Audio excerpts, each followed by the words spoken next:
बृहस्पतिवार व्रत कथा, पूजा विधि व आरती सहित। बृहस्पतिवार व्रत की विधि। इस दिन बृहस्पतेश्वर महादेव जी की पूजा होती है। दिन में एक समय ही भोजन करें, पीले वस्त्र धारण करें, पीले पुष्पों को धारण करें। भोजन भी चने की दाल का होना चाहिए, नमक नहीं खाना चाहिए। पीले रंग का फूल, चने की दाल, पीले कपड़े तथा पीले चंदन से पूजा करनी चाहिए। पूजन के पश्चात कथा सुननी चाहिए। इस व्रत के करने से बृहस्पति जी अति प्रसन्न होते हैं तथा धन और विद्या का लाभ होता है। स्त्रियों के लिए यह व्रत अति आवश्यक है। इस व्रत में केले का पूजन होता है। प्राचीन समय की बात है, भारत में एक राजा राज्य करता था। वह बड़ा प्रतापी तथा दानी था। वह नित्य प्रति मंदिर में भगवत दर्शन करने जाता था। वह ब्राह्मण और गुरु की सेवा किया करता था। उसके द्वार से कोई भी याचक निराश होकर नहीं लौटता था। वह प्रत्येक गुरुवार को व्रत रखता एवं पूजन करता था। हर दिन गरीबों की सहायता करता था। परंतु यह सब बातें उसकी रानी को अच्छी नहीं लगती थी। वह न व्रत करती और ना किसी को एक भी पैसा दान में देती थी। वह राजा से भी ऐसा करने को मना किया करती थी। एक समय की बात है कि राजा शिकार खेलने वन को चले गए। घर पर रानी और दासी थी। उस समय गुरु बृहस्पति साधु का रूप धारण कर राजा के दरवाजे पर भिक्षा मांगने आए। साधु ने रानी से भिक्षा मांगी तो वह कहने लगी, हे साधु महाराज, मैं इस दान और पुण्य से तंग आ गई हूँ। इस कार्य के लिए मेरे तो पतिदेव ही बहुत हैं। अब आप ऐसी कृपा करें कि सारा धन नष्ट हो जाए तथा मैं आराम से रह सकूं। साधु रूपी बृहस्पति देव ने कहा, हे देवी, तुम बड़ी विचित्र हो। संतान और धन से कोई दुखी नहीं होता है, इसको सभी चाहते हैं। पापी भी पुत्र और धन की इच्छा करता है। अगर तुम्हारे पास अधिक धन है तो भूखे मनुष्यों को भोजन कराओ, प्याऊ लगवाओ, ब्राह्मणों को दान दो, धर्मशालाएं बनवाओ, कुआं, तालाब, बावड़ी, बाग बगीचे आदि का निर्माण कराओ तथा निर्धनों की कुंवारी कन्याओं का विवाह कराओ, साथ ही यज्ञादि करो। इस प्रकार के कर्मों से आपके कुल का और आपका नाम परलोक में भी सार्थक होगा एवं तुम्हें भी स्वर्ग की प्राप्ति होगी।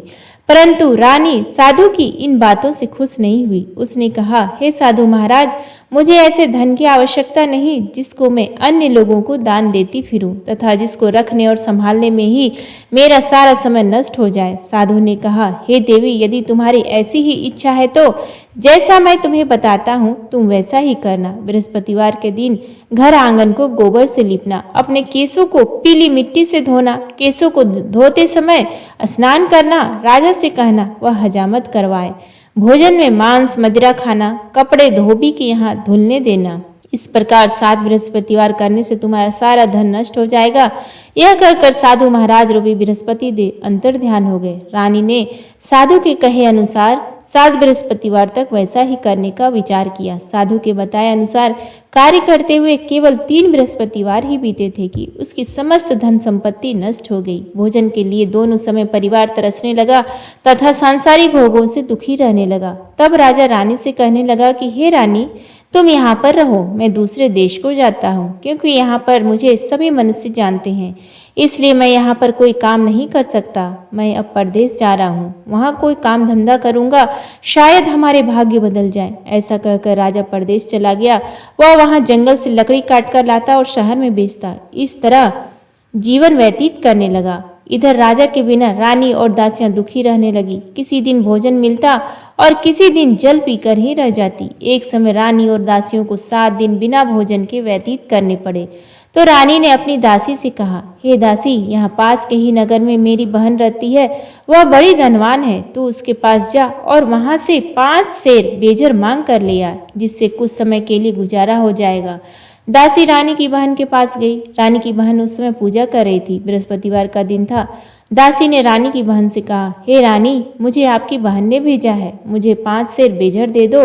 दासी ने यह बात अनेक बार कही, परंतु रानी की बहन ने कोई उत्तर नहीं दिया, क्योंकि वह उस समय बृहस्पतिवार की कथा सुन रही थी। जब दासी को रानी की बहन से कोई उत्तर नहीं मिला तो वह बहुत दुखी हुई। उसे क्रोध भी आया। वह लौट कर रानी से बोली, हे रानी, आपकी बहन बहुत ही घमंडी है। वह छोटे लोगों से बात भी नहीं करती।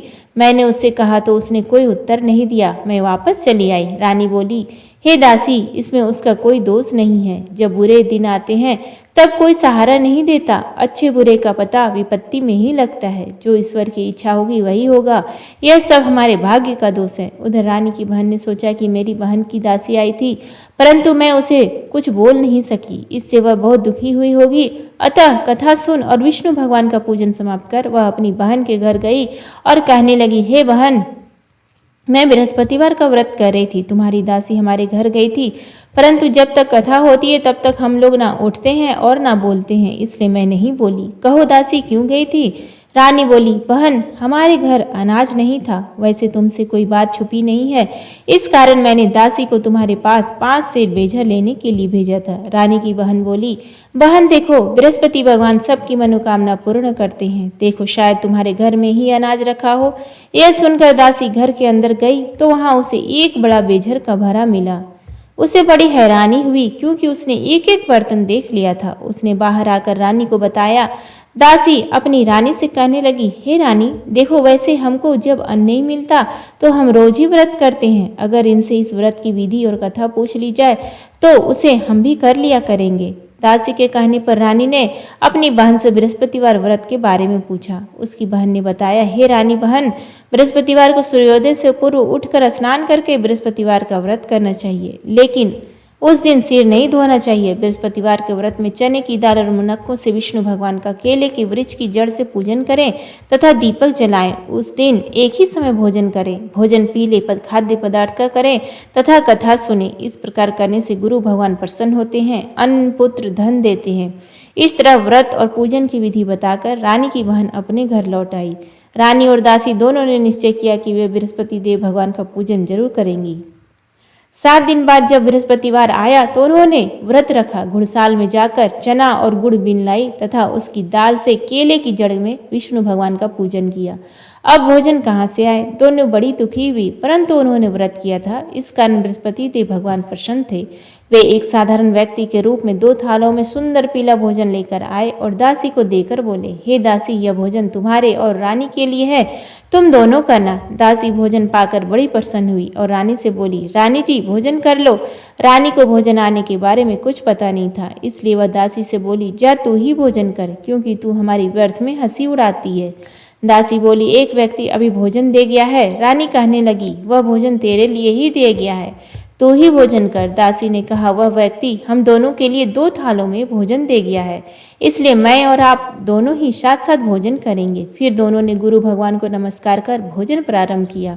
उसके बाद से वे प्रत्येक बृहस्पतिवार को गुरु भगवान का व्रत और पूजन करने लगी। बृहस्पति भगवान की कृपा से उनके पास धन हो गया, परंतु रानी फिर पहले की तरह से आलस्य करने लगी। तब दासी बोली, देखो रानी, तुम पहले भी इस प्रकार आलस्य करती थी, तुम्हें धन के रखने में कष्ट होता था, इस कारण सभी धन नष्ट हो गया। अब गुरु भगवान की कृपा से धन मिला है तो फिर तुम्हें आलस्य होता है। बड़ी मुसीबतों के बाद हमने यह धन पाया है, इसलिए हमें दान पुण्य करना चाहिए। तुम भूखे मनुष्यों को भोजन कराओ, प्याऊ लगवाओ, ब्राह्मणों को दान दो, कुआं तालाब बावड़ी आदि का निर्माण करवाओ, मंदिर पाठशाला बनवाकर दान दो, कुंवारी कन्याओं का विवाह करवाओ, धन को शुभ कार्यों में खर्च करो, जिससे तुम्हारे कुल का यश बढ़े तथा स्वर्ग प्राप्त हो और पितृ प्रसन्न हो। दासी की बात मानकर रानी ने इसी प्रकार के कर्म करने प्रारंभ किए, जिससे उनकी काफी यश फैलने लगा। एक दिन रानी और दासी आपस में विचार करने लगी कि न जाने राजा किस दशा में होंगे, उनकी कोई खोज खबर नहीं है। गुरु भगवान से उन्होंने प्रार्थना की और भगवान ने रात्रि में राजा को स्वप्न में कहा,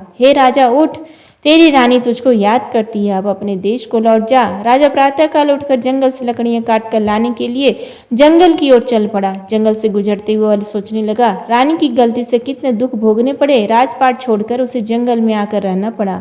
जंगल से लकड़ियां काट कर उन्हें बेचकर गुजारा करना पड़ा। उसी समय उस जंगल में बृहस्पति देव एक साधु का रूप धारण कर आए और राजा के पास आकर बोले, हे लकड़हारे, तुम इस सुनसान जंगल में किस चिंता में बैठे हो, मुझे बतलाओ। यह सुन राजा के नेत्रों में जल भर आए और साधु की वंदना कर बोला, हे प्रभु, आप सब कुछ जानने वाले हैं। इतना कहकर राजा ने साधु को अपनी संपूर्ण कहानी सुना दी। महात्मा तो स्वभाव से ही दयालु होते हैं। वे राजा से बोले, हे राजन, तुम्हारी पत्नी ने बृहस्पति देव के प्रति अपराध किया था, था जिसके कारण तुम्हारी यह दशा हुई है। अब तुम किसी प्रकार की चिंता मत करो, भगवान तुम्हें पहले से अधिक धन देंगे। देखो तुम्हारी पत्नी ने बृहस्पतिवार का व्रत करना प्रारंभ कर दिया है। अब तुम भी बृहस्पतिवार का व्रत करके चने की दाल व गुड़ और जल को लोटे में डालकर केले के पत्ते से भगवान विष्णु का पूजन किया करो। फिर कथा कहो या सुनो, भगवान तुम्हारी सब मनोकामनाओं को पूर्ण करेंगे। साधु को प्रसन्न देखकर राजा बोला, हे प्रभु, मुझे लकड़ी बेचकर इतना पैसा भी नहीं बचता जिससे भोजन करने के उपरांत कुछ बचा सकूं। मैंने रात्रि में अपनी रानी को व्याकुल देखा है। मेरे पास कोई साधन नहीं जिससे समाचार जान सकूं। फिर मैं बृहस्पतिवार की कौन सी कहानी कहूं या सुनूं? मुझको तो कुछ भी मालूम नहीं है। साधु ने कहा, हे राजा, तुम किसी बात की चिंता मत करो। बृहस्पतिवार के दिन तुम रोजाना की तरह लकड़ियां लेकर शहर में जाओ। तुम्हें रोज से दोगुना धन प्राप्त होगा जिससे तुम भली भांति भोजन कर लोगे तथा बृहस्पति देव की पूजा का सामान भी आ जाएगा। बृहस्पति देव की कथा इस प्रकार है। प्राचीन काल में एक बहुत ही निर्धन ब्राह्मण था। उसके कोई संतान नहीं थी। वह नित्य पूजा पाठ करता, परंतु उसकी स्त्री बहुत ही मालिनता के साथ रहती थी। वह न स्नान करती और न किसी देवता का पूजन करती। प्रातःकाल उठते ईश्वर प्रथम भोजन करती, बाद में कोई अन्य कार्य करती। ब्राह्मण देवता बहुत दुखी रहते थे। पत्नी को बहुत समझाते किंतु उसका कोई परिणाम न निकलता। भगवान की अनुकंपा से एक समय उस ब्राह्मण की पत्नी गर्भवती हुई और 10वें महीने एक सुंदर कन्या को जन्म दिया। निर्धन ब्राह्मण कन्या के जन्म से बहुत दुखी हुआ। धीरे धीरे ब्राह्मण की कन्या बड़ी होने लगी। बचपन से ही उस कन्या की रुचि भगवान विष्णु की पूजा में थी। वह प्रातः उठते स्नान आदि करके भगवान विष्णु की पूजा करने मंदिर में जाती थी। बृहस्पतिवार को व्रत करके विधिवत पूजा पाठ करती। पूजा पाठ के बाद वह पढ़ने के लिए पाठशाला में जाती थी। घर से चलते हुए वह मुट्ठी भर जौ साथ ले जाती और पाठशाला के रास्ते में थोड़े थोड़े जौ गिराती जाती थी। जब वह पाठशाला से घर लौटती तो जौ के वह दाने सोने में बदले हुए मिलते थे। लड़की सभी सोने के दाने बीन लाती थी। एक दिन जब वह सोने के दानों को साफ कर रही थी तो उसकी माँ ने कहा, बेटी, सोने के दाने साफ करने के लिए सोने का सूप भी होना चाहिए। अगले दिन बृहस्पतिवार था। उसने भगवान बृहस्पति देव की पूजा करते हुए प्रार्थना की, हे भगवान, यदि मैंने आपका व्रत विधिवत किया हो तो मुझे सोने का सूप दे दो। भगवान बृहस्पति देव ने उसकी मनोकामना पूरी करने का वचन दिया। पाठशाला से लौटते समय उसे रास्ते में सोने का सूप पड़ा हुआ मिला। घर लौटकर सोने का सूप अपनी माँ को दिखाकर वह सोने के दाने साफ करने लगी। उसी समय नगर का राजकुमार उसके घर के पास से गुजरा। उस सुंदर लड़की को सोने के सूप में जौ साफ करते देखकर राजकुमार उस पर मोहित हो गया। महल में लौटकर राजकुमार ने राजा से उस लड़की से विवाह करने की इच्छा प्रकट की। तो राजा ने ब्राह्मण को महल में बुलाकर राजकुमार से उसकी लड़की के विवाह करने की बात कही। ब्राह्मण तैयार हो गया। धूमधाम से उस लड़की का विवाह राजकुमार से हो गया। दुल्हन बनकर ब्राह्मण की लड़की महल में चली गई। लड़की के चले जाने से ब्राह्मण फिर निर्धन हो गया। उसे कई कई दिन भोजन भी नहीं मिलता था। बहुत दुखी होकर ब्राह्मण एक दिन अपनी लड़की के पास गया। अपने पिता से निर्धनता का समाचार सुनकर उसे बहुत सा धन देकर पिता को विदा किया। उस धन से ब्राह्मण के कुछ दिन तो आराम से गुजर गए, लेकिन जल्दी ही फिर भूखों मरने की हालत हो गई। ब्राह्मण अपनी लड़की से धन लेने के लिए फिर महल में पहुंचा। लड़की ने पिता की बुरी हालत देखकर कहा, पिताजी, आखिर आप कब तक मुझसे धन लेकर जीवन यापन करेंगे? आप कोई ऐसा उपाय क्यों नहीं करते जिससे आपका घर धन संपत्ति से भर जाए? ब्राह्मण ने कहा, मैं तेरी माँ को बहुत समझा लिया, पर उसकी समझ में कुछ नहीं आता। उसका फूहड़पन नष्ट हो तो घर की निर्धनता भी दूर हो जाए। तब कुछ सोचकर लड़की ने पिता से कहा, पिताजी, आप कुछ दिनों के लिए माँ को मेरे पास छोड़ जाओ। तब कुछ सोचकर ब्राह्मण पत्नी को लड़की के पास महल में छोड़ आया। लड़की ने अपनी माँ से कहा, माँ, तुम प्रातःकाल उठकर स्नान आदि करके भगवान बृहस्पति देव विष्णु जी की पूजा अवश्य करना। पूजा करने से तुम्हारी निर्धनता अवश्य दूर हो जाएगी। लेकिन उसकी माँ ने उसकी कोई बात नहीं मानी। तब क्रोधित होकर लड़की ने अपनी माँ को एक कक्ष में बंद कर दिया। सूर्योदय के समय माँ को उठाकर जबरदस्ती उसे स्नान कराया और फिर मंदिर में ले जाकर भगवान बृहस्पति देव की पूजा कराई। कुछ दिनों तक ऐसा करने से माँ की बुद्धि में परिवर्तन हुआ और वह स्वयं बृहस्पतिवार का व्रत रखने लगी। उससे व्रत रखने से ब्राह्मण के घर में भगवान विष्णु के अनुकंपा से धन की वर्षा होने लगी। दोनों पति पत्नी धन संपत्ति पाकर आनंद पूर्वक जीवन यापन करते हुए विष्णु धाम को चले गए। लकड़हारा बने राजा ने उन साधु से भगवान बृहस्पति देव की कथा सुनकर बृहस्पतिवार का व्रत करके भगवान विष्णु की पूजा की। उस दिन से उसके सभी क्लेश दूर हो गए। लेकिन अगले बृहस्पतिवार को कामकाज में अधिक व्यस्त रहने के कारण उसने भगवान बृहस्पति देव का व्रत नहीं किया था। भगवान बृहस्पति देव लकड़हारे से क्रोधित हो गए और उसे भूल की सजा दी। उस दिन नगर के राजा ने नगर में घोषणा करके सबको सूचित किया, प्रत्येक नागरिक मेरे महल में भोजन करने आए, जो नहीं आएगा उसे अपराधी मानकर भारी दंड दिया जाएगा। लकड़हारा बने राजा ने उस नगर के राजा की घोषणा तो सुनी, लेकिन जंगल से लकड़ी काट कर लाने और उन्हें बेचने में देर हो जाने के कारण वह समय पर भोजन में नहीं जा सका। अतः राजा के सैनिक लकड़हारे को पकड़कर महल में ले गए। राजा ने उसे महल के एक कक्ष में बैठाकर भोजन कराया। उस कक्ष में एक खूंटी पर रानी का सोने का हार लटका हुआ था। लकड़हारा अकेला उस कक्ष में भोजन कर रहा था। तभी उसने एक आश्चर्यजनक घटना घटती देखी। देखते ही देखते वह खूंटी हार को निगल गई। थोड़ी देर के बाद राजा ने हार को गायब देखा तो लकड़हारे को कारावास में डलवा दिया। लकड़हारा मन ही मन अपने भाग्य को कोसने लगा। तभी उसे जंगल में मिले साधु को स्मरण हो आया। थोड़ी देर में भगवान बृहस्पति देव सन्यासी के रूप में उसके सामने प्रकट हुए और कहा, हे लकड़हारे, तूने भगवान बृहस्पति देव की पूजा नहीं की, इसी कारण तुम्हें कष्ट हुआ है। लेकिन अब चिंता मत करो, बृहस्पतिवार के दिन कारागार के दरवाजे पर तुम्हें कुछ पैसे पड़े हुए मिलेंगे। उन पैसों से भगवान बृहस्पति देव का व्रत करके उनकी पूजा करोगे तो तुम्हारे सब दुख नष्ट हो जाएंगे। बृहस्पतिवार के दिन दरवाजे पर पड़े मिले पैसों से चने और गुड़ मंगाकर लकड़हारे ने बृहस्पतिवार की कथा कही। तो भगवान बृहस्पति देव ने प्रसन्न होकर उस नगर के राजा को स्वप्न में लकड़हारे को कारागार से मुक्त करने को कहा।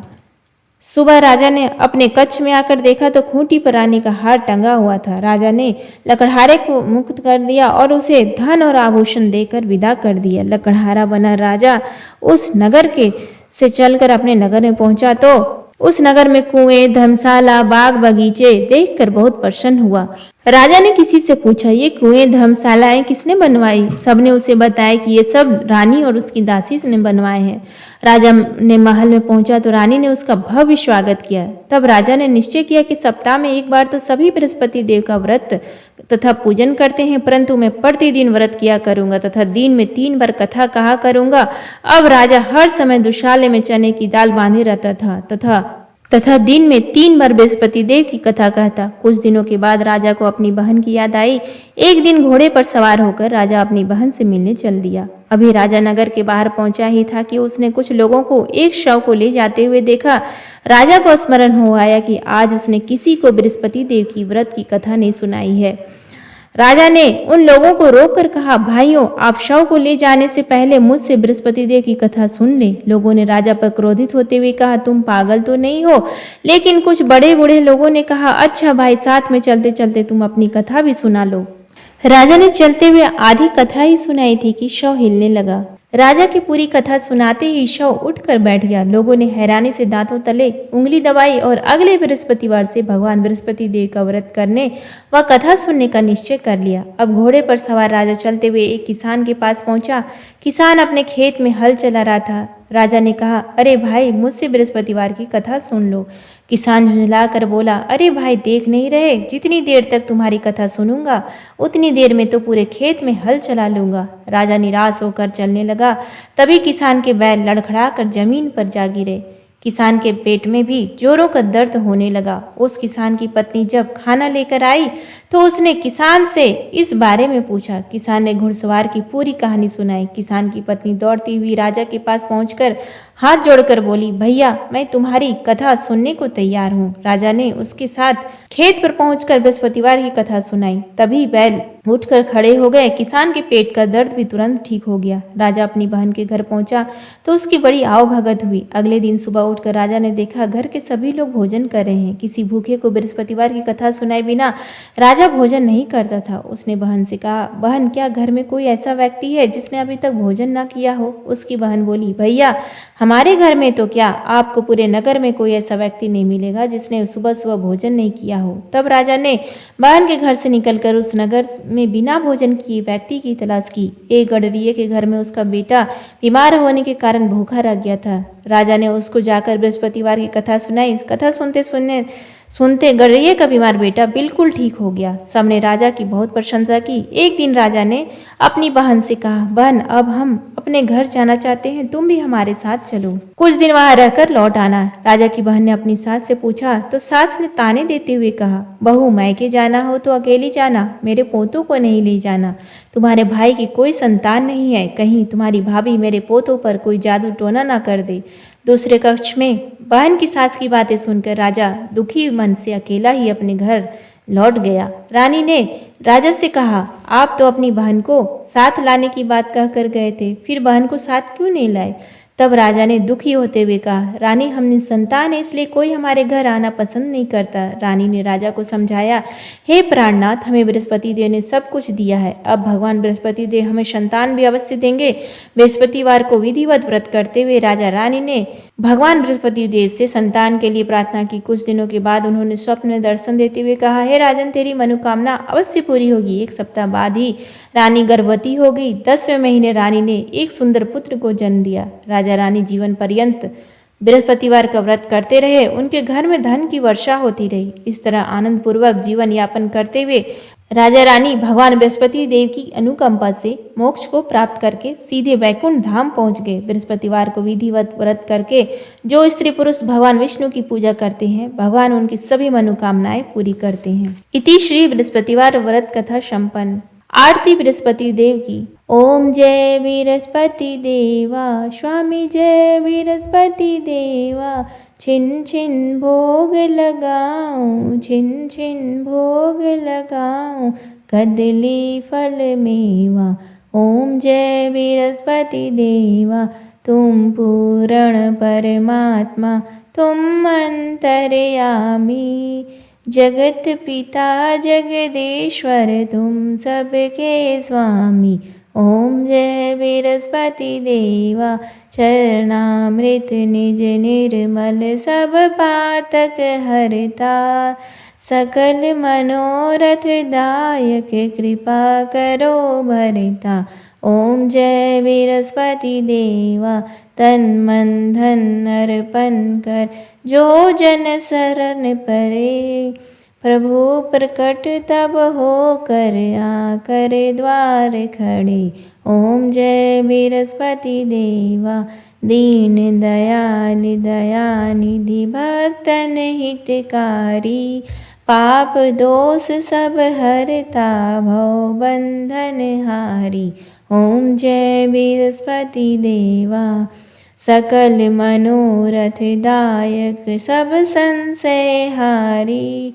विषय विकार मिटाओ, संतन सुखकारी।